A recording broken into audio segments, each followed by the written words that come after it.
दहाव्याचं प्रवचन केल्यावर महाराज लोकांची सुद्धा पैसे मागायची मोठी पंचायत. पसायदान झालं का लोक दात्या निघून. बाबांना टाकला ना खाटाव. बरं पेट्रोल पुरते तर घेतले पाहिजे. बाबा बसला एकटाच, लोक गेले निघून. मग एक जण त्याला म्हणतो, राम राम, तुम्हाला कोणी फोन केला?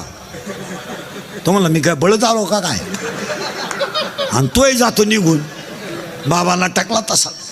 मग महाराज लोक हुशार राहते, ते ओळखी त्या चप्पी केलं म्हणजे वाड्यातला आहे. मग ते चप्पी केलेलं म्हणतो, राम राम. तो म्हणला, मी चुलत भाऊ येते. चुलत भाऊ म्हणजे दुश्मन. मग ते ज्याच्या घरी कार्यक्रम राहतो तो चमन करून दगडावर पाणी सोडायला राहतो बसेल. हा त्याच्याकडे जातो, राम राम.